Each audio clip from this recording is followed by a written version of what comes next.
দেওয়াল দখলের লড়াই তো সরগরম বর্ধমান। পদ্মফুল আঁকা দেওয়াল থেকে আচমকাই উবে গেল দলীয় প্রতীক। শাসকের সৌজন্যেই নাকি উঠাও হয়ে গিয়েছে পদ্মের ছবি, আর তা নিয়ে শাসক বিরোধী তরজায় সরগরম বর্ধমানের উদয়পল্লী।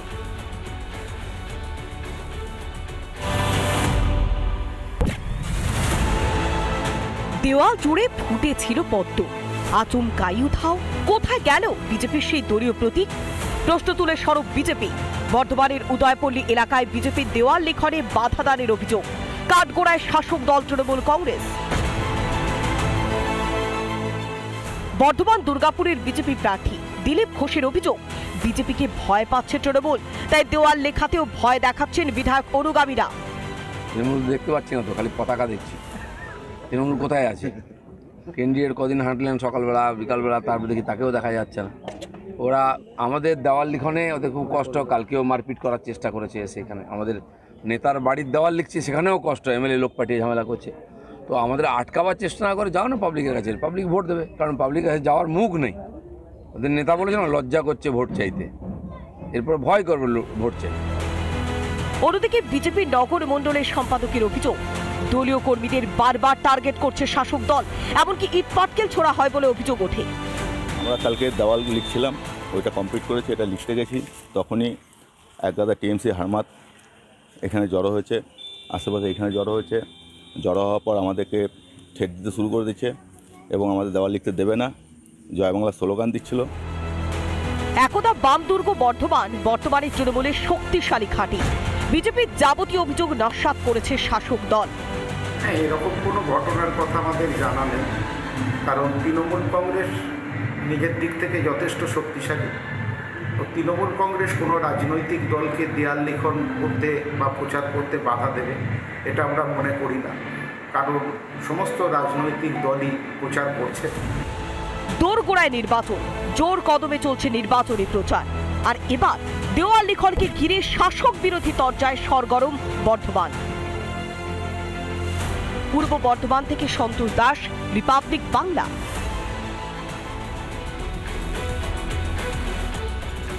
এবার জিটিএ শিক্ষক নিয়োগ দুর্নীতিতে নাম জড়ালো পার্থ ভৌমিক, অনিক থাপা সহ বহু তৃণমূল নেতার। আর এই প্রসঙ্গেই ফের পার্থ ভৌমিককে নিশানা করলেন অর্জুন সিং। অর্জুন সিং এর মন্তব্যের পাল্টা জবাব দিয়েছেন পার্থ ভৌমিক।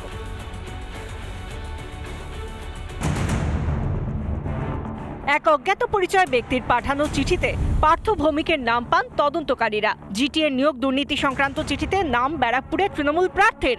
এছাড়াও দুর্নীতিতে নাম জড়িয়েছে অনিক থাপা, অরূপ বিশ্বাসেরও। জিটিএ নিয়োগ দুর্নীতি মামলায় নাম জড়ানোয় পার্থকে খোঁচা ব্যারাকপুরের বিজেপি প্রার্থী অর্জুন সিং এর। দলের কথা শুনে কোনো ডিসিশন নিলে কোর্ট তো ছাড়বে না, কোর্টের কাছে সবাই সমান আছে। তৃণমূল প্রার্থীকে সিবিআই তদন্ত, আমি তো আগেই বলছিলাম দুয়ারে ইডি, দুয়ারে সিবিআই, দুয়ারে ঢুকছে। কেন উনি যা পাপ করেছেন এখানে সবাই জানে। প্রচারের ময়দানে নেমে আর কোনো ইস্যু না পেয়ে ব্যক্তিগত আক্রমণ করছেন অর্জুন, মন্তব্য পার্থ ভৌমিকের। রাজনৈতিক লড়াইয়ে যখন প্রতিদ্বন্দ্বিতা করে পেরে উঠছে না, মানুষের সাথে নেই, ও ব্যক্তিগত কুৎসার রাজনীতিতে নেমেছে।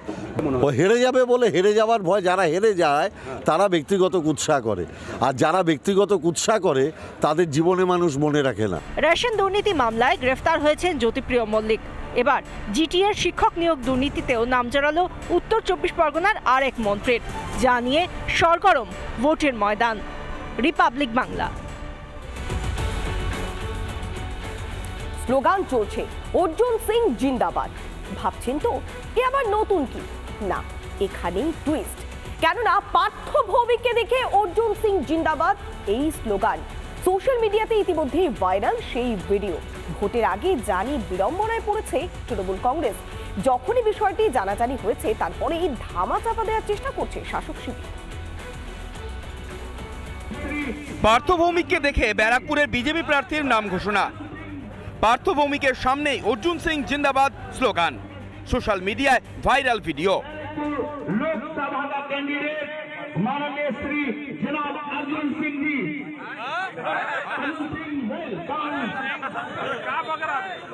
মানুষের মনে অর্জুন সিং এবং বিজেপি এবং তারই প্রতিফলন ফলেছে আজকে। মানুষের মনের আবেগকে তো আর ধরে রাখা যায় না, তাই। তবে এই ঘটনাকে গুরুত্ব দিতে নারাজ তৃণমূল। আমাদের দলে ছিল। আমাদের কর্মীদের একটা আবেগ আছে, আমাদের কর্মীরা তত দ্রুত রং বদল করতে পারেনি। উনি যত দ্রুত রং বদল করেছে, যে তৃণমূল ছেড়ে বিজেপিতে গিয়ে টিকিট নিয়ে নিয়েছে, কর্মীরা এত দ্রুত পারে না। কর্মীদের এখানে কাজ করে তার আবেগ থাকে, সেই জন্য উনি ভুল করে ফেলেছে। ব্যারাকপুর লোকসভা কেন্দ্রের গোলঘর এলাকায় তৃণমূল প্রার্থী পার্থ ভৌমিক একটি অনুষ্ঠানে যোগদান করতে যান। সেই সময় ঘোষক পার্থ ভৌমিককে দেখে অর্জুন সিং এর নামে জয়ধ্বনি দিতে থাকেন, আর তাতেই বাড়ে বিতর্ক। উত্তর 24 পরগনা থেকে টিটপ বিশ্বাসের রিপোর্ট, রিপাবলিক বাংলা। একেবারে দরজায় কড়া নাড়ছে নির্বাচন, তাই প্রচারে ঝড় তুলেছে শাসক বিরোধী সব পক্ষই। আর এবার উৎসবের আমেজে চলছে জোর কদমে নির্বাচনী প্রচার। জঙ্গলমহলে রানীবাঁধ এলাকার যেখানে আদিবাসী অধ্যুষিত গ্রাম, সেখানেই প্রচার করলেন বাঁকুড়ার তৃণমূল কংগ্রেসের প্রার্থী অরূপ চক্রবর্তী। প্রথমে খাতড়ার মুকুটমণিপুর, পরে রানীবাঁধের হলুদ কানালি এলাকায় ধামসা মাদলের তালে আদিবাসী মহিলাদের সঙ্গে একেবারে নাচে গানে মিলে গেলেন তৃণমূল কংগ্রেসের প্রার্থী। প্রচারে তার সঙ্গী ছিলেন স্থানীয় বিধায়ক জ্যোৎস্না মান্ডি। প্রচার শেষে এক আদিবাসীর বাড়িতে পাত পেরে মধ্যাহ্নভোজ সেরেছেন তিনি। এক কথায় নাচ গান সঙ্গে খাওয়া দাওয়া সব মিলে উৎসবের আমেজে চলল নির্বাচনী প্রচার।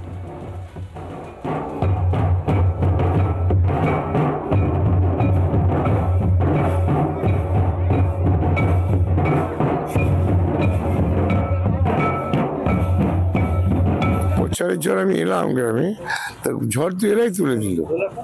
আদিবাসীদের নাচ, এদের আমাকে দেখে আমাকে পেয়ে এত আনন্দ, সমস্ত কর্মীরাও ছিল। আর গ্রামের লোক সবচেয়ে বেশি দিলাম, আদিবাসীদের মধ্যে একটা উৎসাহ উদ্দীপনাটা বেড়েছে। কালারফুল ছবি এরাই করেছিল দেখলাম। এরা গ্রামের লোকেরা যখন শুনেছে কাল রাত্রে, ওরাই ঠিক করেছে যে আমাদের বাড়িতে খাওয়াবো, আমরা নাচ গান করবো, আমরা প্রার্থীকে সম্বর্ধনা দেবো। গার্ডেনিস কাণ্ডে রেশ কাটতে না কাটতে হুগলির কোটনগরে নির্মীয়মান বহুতলের প্রাচীর ভেঙে মৃত্যু হলো 2 জন শ্রমিকের, জখম আরো 2 জন। পুরনো প্রাচীর কোনো রকম গার্ড না করেই চলছিল নির্মাণ কাজ, সে কারণেই দুর্ঘটনা, এমনটাই দাবি করছে এলাকাবাসী। এখানেই কিন্তু কাজটা হচ্ছিল, সেটাই কিন্তু স্থানীয় বাসিন্দারা জানাচ্ছে। এই যে পাঁচিল, এই পাঁচিলের কিন্তু কাজ করছিল এখানকার ঠিকাকর্মীরা, তখনই কিন্তু দুর্ঘটনা ঘটে। হুগলির নবগ্রাম পঞ্চায়েতের নবচক্র এলাকায় একটি পুরনো বাড়ি ভেঙে তৈরি হচ্ছিল আবাসন। অন্যান্য দিনের মতোই বৃহস্পতিবার সকালে ভিতের কাজ চলছিল। পাশে থাকা পাঁচিলে কোনো রকম গার্ড না করেই চলছিল কাজ। ভিতের কাজ করার সময় আচমকাই হুড়মুড়িয়ে ভেঙে পড়ে পাঁচিলটি, চাপা পড়ে মৃত্যু হয় 2 শ্রমিকের। ফুট মাপলে দেখা যাচ্ছে 8 ফুটের রাস্তা, তো বেআইনি তো হচ্ছেই, বোঝাই যাচ্ছে। তাহলে এখান থেকে পারমিশন আসে। ঘটনাস্থলে যান শ্রীরামপুর লোকসভা কেন্দ্রের সিপিএম প্রার্থী দীপশিতা ধর এবং শ্রীরামপুর লোকসভা কেন্দ্রের বিজেপি প্রার্থী কবির শঙ্কর বোস। উভয় প্রার্থী বেআইনি নির্মাণের অভিযোগ তোলেন। আপনারা দেখতে পাচ্ছেন যখন যেখানে বিল্ডিং হয়েছে অর্ধেক রাস্তা ভেঙে পড়ে চলে গেছে। তার মানে এইটুকুনি রাস্তায় অত বড় বিল্ডিং হওয়ার মতো স্পেস নেই। এইখানে যদি আমার অত লম্বা বিল্ডিং হয়, আমার মাটির তলার যে জল, সেই জল সব শেষ হয়ে যাবে, আরও বেশি নরম হয়ে যাবে মাটির ভিতটা। এটা তো বেসিক, আমরা যারা একটু আধটু ভূগোল বিজ্ঞান পড়েছি সবাই জানি। যারা ইঞ্জিনিয়ার বসে রয়েছেন ওই কর্পোরেশনে তারা জানেন না। G+4 এর পারমিশন কিভাবে হলো, পারমিশন কে দিল, তদন্ত হওয়া উচিত ইমিডিয়েটলি। প্রশাসন কেন এটাকে কি ধামাচাপা দেওয়ার চেষ্টা করছে? প্রশাসনের কাছে পাওয়ার আছে, 2টো মৃত্যু হয়েছে, একজন ক্রিটিক্যাল, ইমিডিয়েটলি সুমোটো কেস করা উচিত, তদন্ত হওয়া উচিত। ঘটনাকে কেন্দ্র করে শুরু হয়েছে রাজনৈতিক তরজা। পঞ্চায়েত এলাকায় G+4 আবাসনের অনুমতি দেওয়া নিয়েই প্রশ্ন তুললেন স্থানীয় সিপিএম নেতৃত্ব, যদিও সমস্ত অভিযোগ মানতে নারাজ স্থানীয় তৃণমূল নেতৃত্ব। জেলা পরিষদ থেকে পারমিশন নিয়ে করা হয়েছে, কোনো রকম বেআইনিভাবে কাজ করছে না। সিপিএম বিজেপি জানেন এখন লোকসভা ইলেকশনের সামনে এখানে রাজনীতি করতে এসছে, কোনো রকম বেআইনি কিছু কাজ এখানে হয়। আর কত মৃত্যু হলে বেআইনি নির্মাণে কড়া পদক্ষেপ নেবে প্রশাসন?